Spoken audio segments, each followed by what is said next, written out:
Welcome to the business podcast of the American Chamber of Commerce in Australia. AmCham business podcasts are hosted by Dr. Duff Watkins. Duff is the director of Exec Search International, an author, and is also on the AmCham Council of Governors. AmCham, bringing business to you. Hello and welcome to the business podcast of the American Chamber of Commerce in Australia, AmCham, bringing business to you. Today we discuss cloud computing, a question of trust. My name is Duff Watkins. I'm your host on the AmCham Business Podcast. Today our guest is Jason Ryning, the Director of Legal and Corporate Affairs for Microsoft Australia and New Zealand. Now, Jason, you're telling me that the cloud is a matter of trust. You have to explain that to me, please. Absolutely. I'd start off by first thanking you, Duff, very much, and the American Chamber of Commerce for the opportunity to get in here and talk a little bit about a subject that is near and dear to my heart. I started at Microsoft about 10 years ago, and when I started at Microsoft, I started as a lawyer supporting websites, essentially, like MSN and Hotmail, which effectively, when you think about it, are consumer versions of the cloud. It's a bunch of computers that are connected to a centralized database, and information flows back and forth between both of those areas.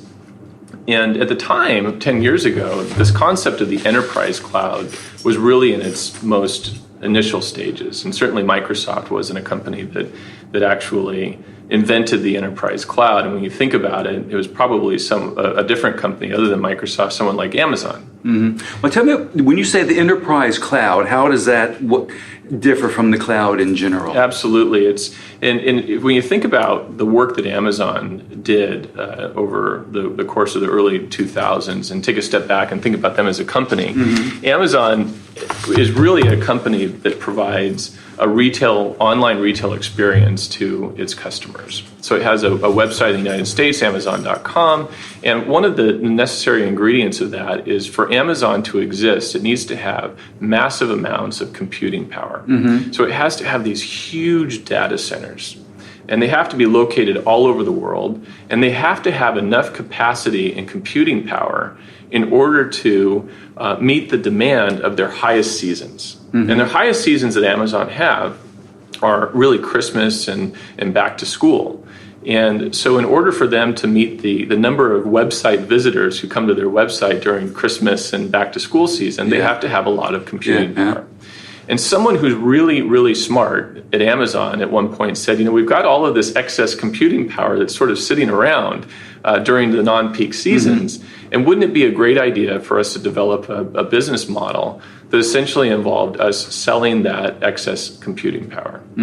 And from that, and this certainly wasn't an invention of Amazon, but that was one of the earlier manifestations of the enterprise cloud. Because what Amazon then enabled companies to do is it enabled companies to come to them and essentially sign up for a service which enabled those companies to, for example, host a website, their own corporate website in the Amazon cloud. And when that company's seasonality spiked and their own internal processes and infrastructure were at capacity, it would automatically switch over to Amazon, and Amazon would enable them to, that business to support their computing needs. And you think of an example like Netflix. Netflix has been a long-time customer of Amazon using their AWS services in order to stream a lot of the videos that Netflix actually streams to different consumers. So that's the enterprise and cloud. all this is done seamlessly. There's the customer never knows. It's all done incredibly seamlessly, and the critical part of it, as I said, is having this massive amount of computing power. And what that enables multiple companies to do is it enables them to then take advantage of these economies of scale. If you're Amazon, or if you're a company like Microsoft, which has made a similar investment in its own Azure product, if you're a company that needs this excess computing power, it's absolutely seamless. You sign up for the service, and you're able to then use what we call the public cloud to then have this availability of your website or your different work streams in the public cloud in a seamless way, and it's actually pretty inexpensive. So you're taking advantage of these massive economies of scale by leveraging the investments by companies like Microsoft and Amazon and others in order to take advantage of their investment, and then as more companies go into this public cloud, of course, that the price of that computing goes down.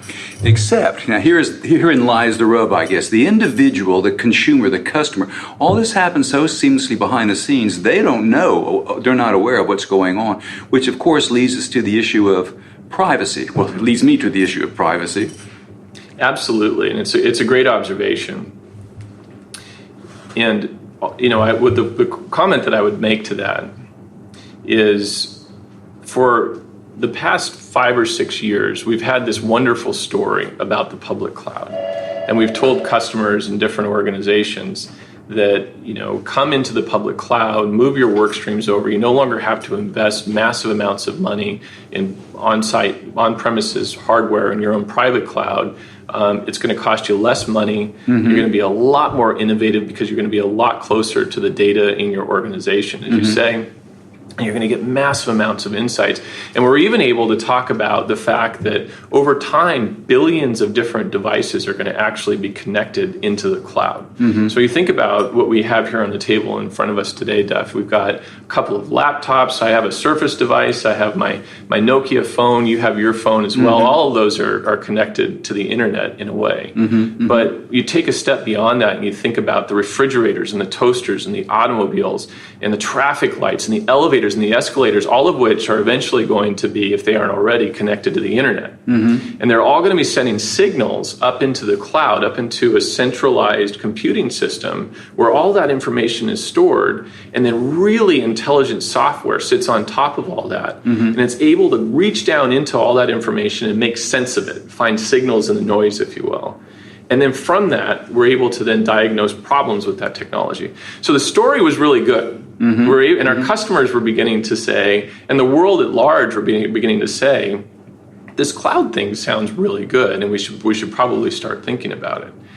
And then something happened. Yeah, then came along young Mr. Edward Snowden, right? That's right. And about 18 months ago, and I remember standing at my desk, and it was literally, I think, my 3rd month in Australia. I was standing out at North Ryde at the Microsoft office, and I was reading this article about this fellow Edward Snowden who had decided to leave his job at the NSA and take about 4 laptops, jump on an airplane, fly to Hong Kong and then on to Russia, and then start telling the world about this program called PRISM. And of course, PRISM was described in this article as a program run by the US government that involved massive amounts of bulk uploading of different data about both American citizens and about people outside the United States. And obviously this generated a lot of concern, and it generated a lot of concern for me because as I stood there and read it, the article seemed to suggest that there were a number of different companies, Microsoft and Google and Facebook and Yahoo and others, who are actually participating willingly in giving this data and information over to the U.S. government as a part of this program. And I remember standing there at my desk and reading this article, and we have all kinds of ways of communicating, and I was IMing people, I was texting people, I was really quite concerned because I said, look, we've been out there in Australia and in other places talking about the public cloud and asking people effectively to trust us with some of their most valuable assets, which is their data. And if all of the revelations in the Snowden articles were true, it was going to be really difficult for people and our customers in particular to embrace the cloud in a trustworthy way. Which is a way of saying that they're going to have a hard time trusting you ever again. That is, you being Microsoft. At that moment in time, as I stood there, I was really, really worried about that. And I thought to myself, number one, obviously, if this is true, this is really bad. And I really hope it's not true. And the second thing I thought is, if it really would surprise me if it was true, because I've worked at this company for a long time and I've been a lawyer here for a long time, and I would think that I would have at least heard something about this, and perhaps not in the way that it was presented in the article, but I would have thought that I would have heard something about this, and I hadn't. And so, we would kind of waited for a couple of weeks, and time went on, and I think a lot of questions were being asked internally at the company, in particular, as I'm sure was happening at Google and Yahoo and Facebook and others. And it came out quite definitively at that time that, in fact, none of us had been participating in this program called PRISM. In fact, that the information in that article was untrue. That we had made a decision, speaking for Microsoft in particular, we had made a decision just in the wake of the 9/11, events that around 9/11, in which we actually had an opportunity to be included in this program, and had decided at the time, after a lot of thought and careful consideration, bearing in mind that this was a very key moment in the history of the United States, very emotional moment in the history of the United States, that in fact it probably wasn't the right thing for us to do from a value standpoint as a company, number one, and number two, it probably wouldn't have been legal either. So I was very happy to hear at that point that in fact we had made that call quite some time ago, and we were not participating in this program, this PRISM program. But that presented a different kind of problem, because at that time, as you can imagine, this question of trust came up. Yes. So we had a number of customers who were calling us at the time and saying, have you participated in this PRISM program? And of course, we wanted to talk about it. We wanted to talk in great detail all about our interactions with the U.S. government. Because of secrecy laws at the federal level, we were really limited in what we could say. And so what we wanted to do was go out to our customers and talk more definitively. And we went to the U.S. government and said, we need to be able to do this. And they said no. And so you do what large companies in our situation ordinarily would do. We sued the federal government along with a number of other companies in our space. Absolutely. Not a decision that we took lightly, I can assure you. And so, time went on, and we were in the middle of this lawsuit, and effectively what we were suing for was really to give more transparency to our customers, and to tell them more about the number of requests that we receive from both a national security perspective and a law enforcement perspective. We also wanted to be able to talk a lot about the number of accounts that were impacted within our space. And we ultimately settled the lawsuit, and the result was that we, in fact, do have this transparency that we were looking for. And I think in the process, there was a balance struck between the need for us to be transparent with our consumer customers and our enterprise customers, and then on the other side, for the U.S. government to be able to conduct its business from a national security standpoint as well. So what we're able to do every 6 months, and this is true for other companies as well, is we can disclose the number of national security orders and the number of accounts, but we have to do that on a rolling 6-month basis, and we also have to do it within certain numerical parameters. So we can't give the exact numbers, and we can't do it on the exact dates, but we can give some more information than we were able to give prior to that.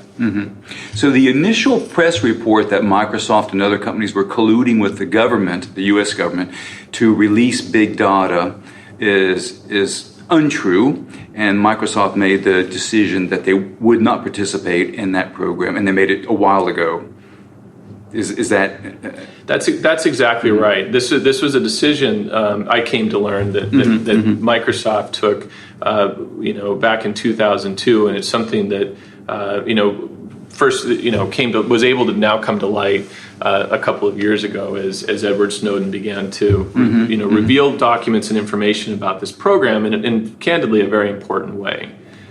So it was very good for the industry in general, who had been saying there's so many great things about the public cloud in terms of innovation and cost savings and the effect that the knock-on effect that it can have on the economy on the one hand, but then to be able to really have a moment where we began to reflect a little bit on what it all means, including what it means from a privacy standpoint, a security standpoint, and as I just described, the degree to which we can have transparency in the way that this data and information is presented in the context of law enforcement. If it's okay, I'll give you a few statistics about our own our own data. As a result of the settlement that we entered into with the Department of Justice that I just described, we release these things. We and other companies release these reports that we call our transparency reports. And of course, we do this to reflect a little bit on the number of law enforcement requests that we get for data and information.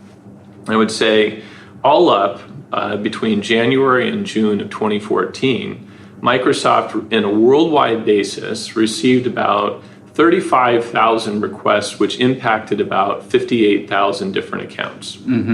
And on its face, that sounds like a really, really big number. But really, about 2.6 of the requests were actually led to the disclosure of any real information, content or information. And those were all in response to a warrant or a court order. So when they make those requests, are you obliged to provide the information? Well, it depends on the type of request that comes in. It's important. Some are more binding and forceful than others, I'm guessing. Absolutely. There are some requests come in on an informal basis, okay, and they come in different ways, and then there are others that come in the form of a warrant or a subpoena.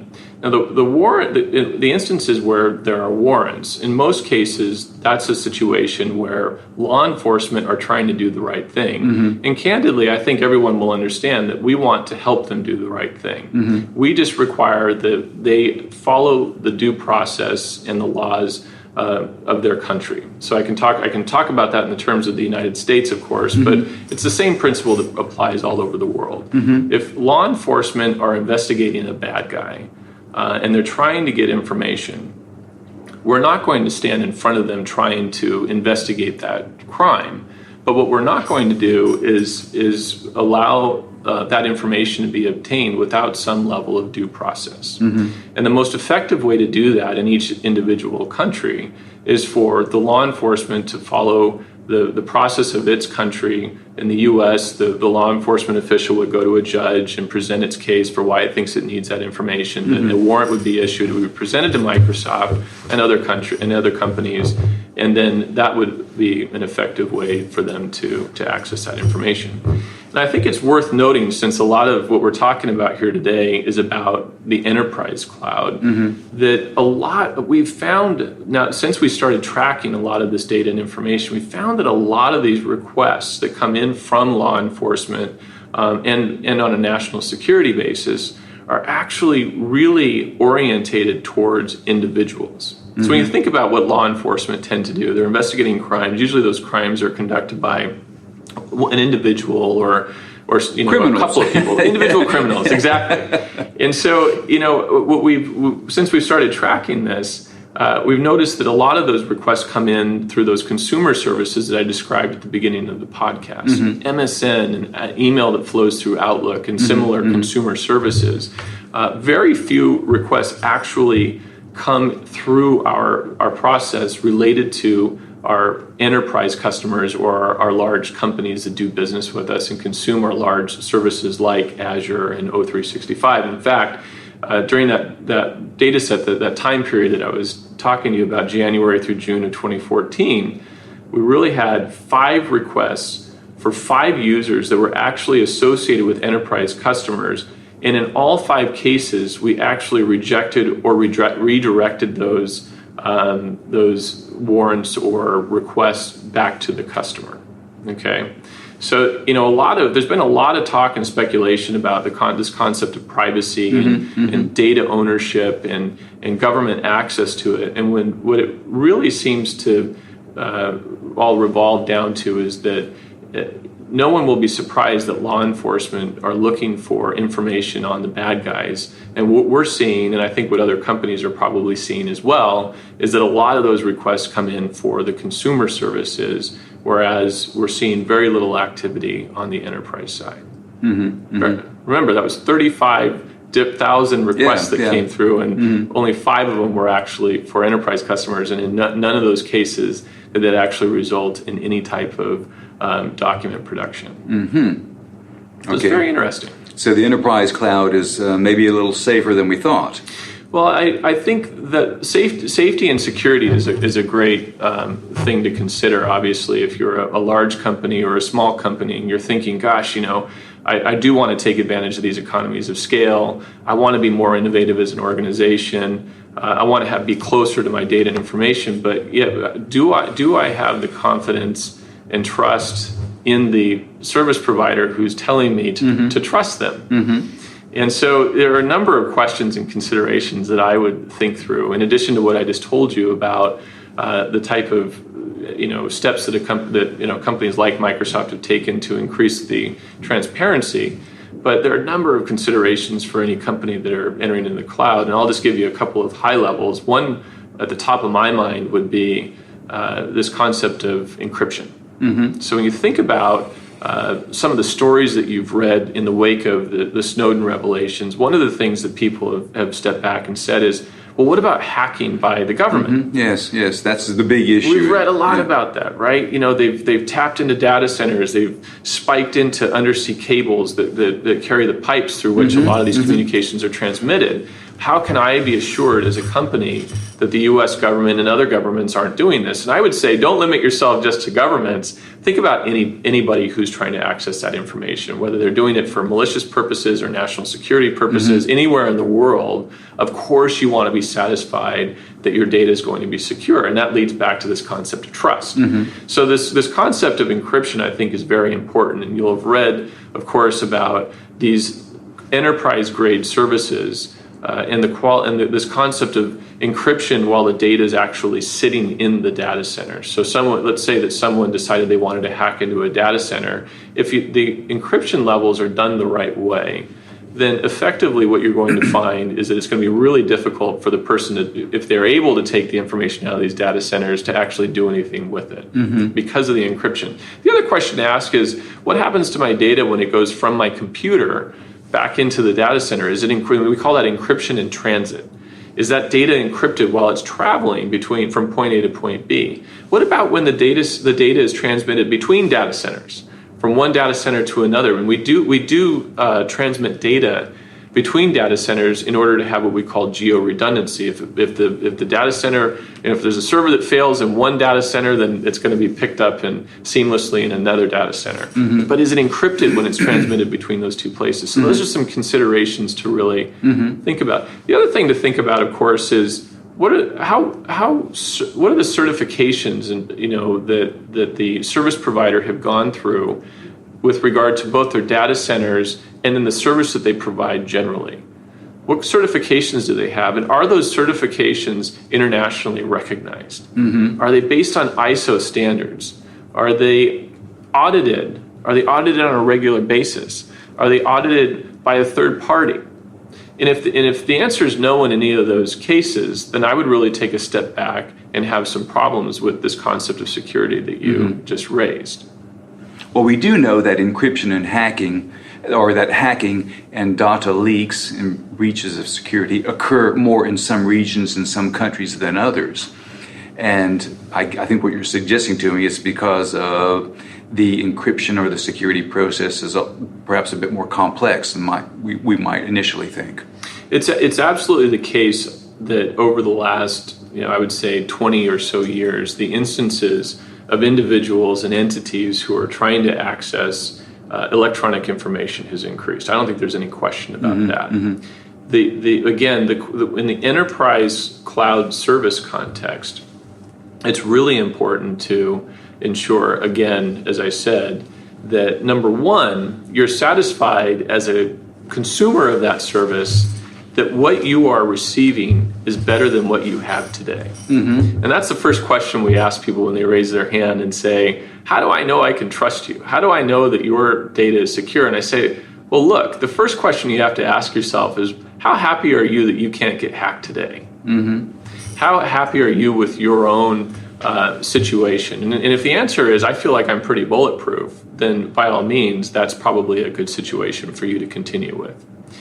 But if the answer is no, and I dare say that in most cases that's probably the answer of the person sitting in the audience, then really the public cloud is the consideration. And as I said, there are a lot of people who are and are going to be testing these security levels. And so it really is important as an organization that you consider carefully the types of data that you're putting into the cloud, number one, that you consider all of the different things around security, including encryption, and that you take a really careful look at the company that you're doing business with and the certifications and the way that they built the service and offered it to you from a compliance perspective. All right. Okay, you're talking fact now, Jason. Let's go straight to gossip and rumor, okay? That's always much more interesting. Absolutely. Any truth to that? I've been hearing that these companies like Microsoft and their software, they build or enable these so-called backdoors into their software that actually enables hackers to exploit the system. I don't know if it's true, but it certainly is a good rumor. It's a great rumor, and we've seen all kinds of rumors like this on the web. And I'm sure it must be true if it's on the web. Exactly. I think we can find any level of rumor and innuendo on the web. The facts are as follows, and this is particularly true for Microsoft. And I'll say this in a very definitive way.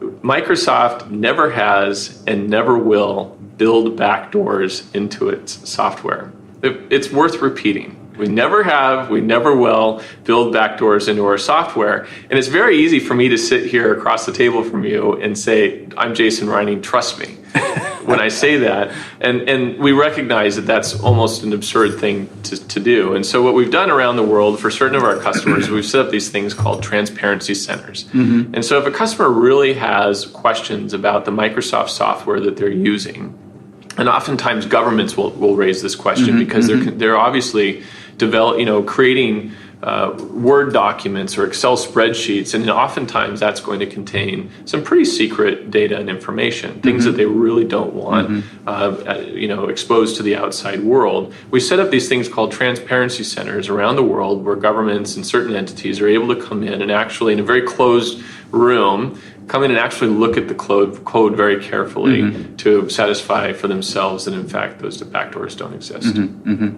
Another rumor snuffed out by the cold, wet blanket of reason. Well, there you go. Okay, so if a company, a business in Australia or anywhere in the world is thinking about moving to the public cloud, what are the things we need to think about now? Well, of course, we've talked about a number of different considerations. One is obviously, transparency. How does the company that you're dealing with work with law enforcement in different governments? And I think that's an important consideration. I've talked about security and encryption. That's another important consideration. Obviously, you want to know about their certifications and how compliant they are. And so those are some serious considerations. Another thing to kind of think about, and I know that if we're in the business of myth busting right now, is talking a little bit about, in particular, this concept of the Usa Patriot Act. Now, you might have to explain to us what the Patriot Act. I'm a student of government. Anytime I hear the word patriot, I know be afraid, be very afraid, because somebody's about to be very self-righteous. Well, it is, and I won't be at this point. The USA Patriot Act is a law that was passed, again, just in the wake of the 9/11, the events around 9/11.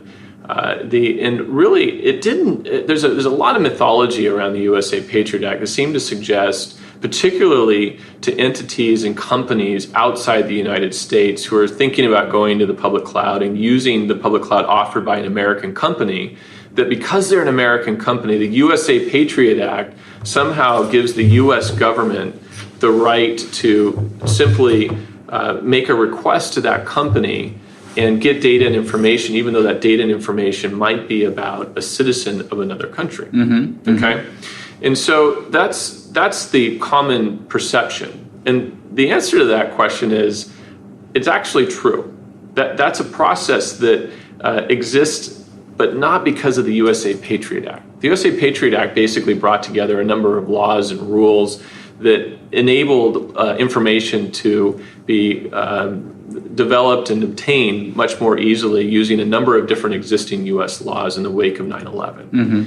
But prior to 9/11, governments, whether it's the U.S. government or the Australian government or the New Zealand government or any country in the world has always been able to exchange information through a formal process called a mutual legal assistance treaty. We call that, in short, we call that the MLAT process.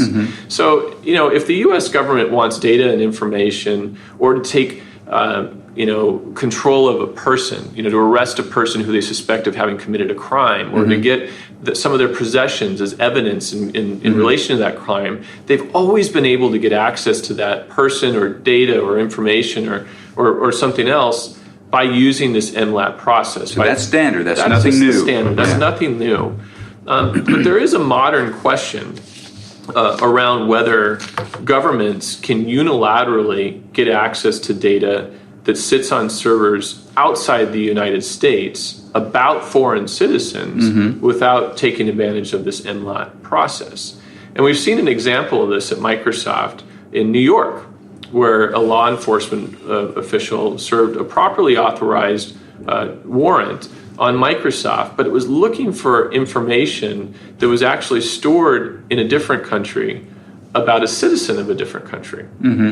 And we took a step back and thought a little bit about what that scenario meant. And our conclusion was, well, law enforcement from New York wouldn't be able to get on a plane and fly to, let's say, Ireland, and drop into an individual's home of an Irish citizen, knock on their door, and slap handcuffs on them and arrest them, and bring them back to the U.S. to try them for whatever crime they think they committed, without first going to the Irish government and taking advantage of that MLAT process. And we think that that's exactly what the same analogy would apply in that case for data that's stored in Ireland about that Irish citizen. And so when this warrant came across in New York, we said, we don't think you're able to do that. And of course, we've gone to court and asked the judge to quash the warrant. The judge predictably said no, and we think that this is a case and a question that's probably going to make its way up into the highest levels of the U.S. courts. We have a lot of confidence because we're seeing a lot of different signals that the government, the court, the U.S. Supreme Court, both on the conservative side of the bench and on the most liberal side of the bench, are starting to realize that technology at this point in time has really outpaced the law. There's a couple of different cases that are kind of interesting in U.S.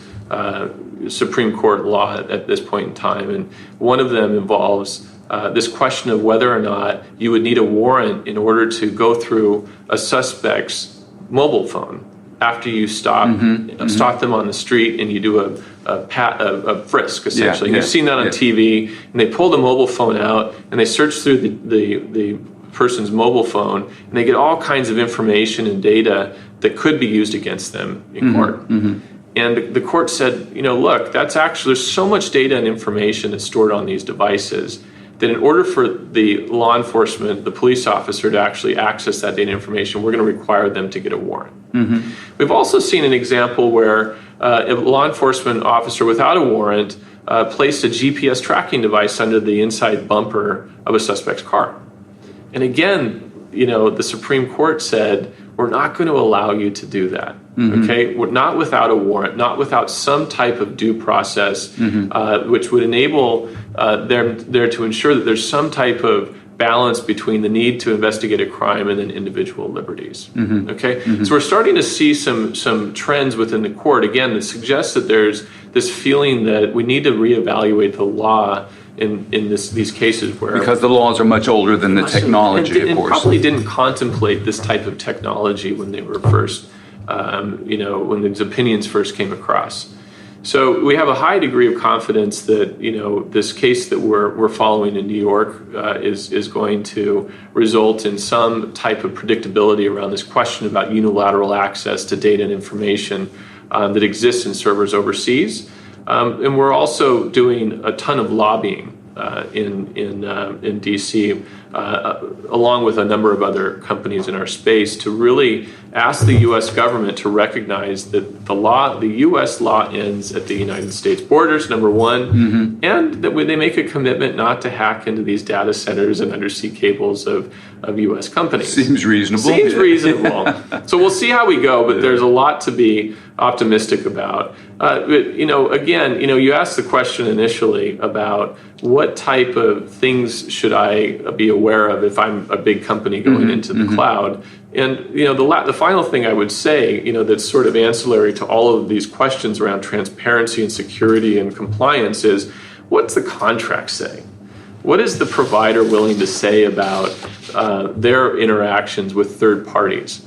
Are they happy to tell you that there will be that you actually own the data and information? Your organization owns the data, and that the service provider is not going to use that data for any secondary purposes. Okay, that's really important. Yeah. The second thing is, what do they go? What will they tell you about what they do when a law enforcement or some third party comes in and asks for information? And really, what you should hear back is what we usually say to our customers, what we always say to our customers, which is we deny any of these requests from authorities who don't have jurisdiction.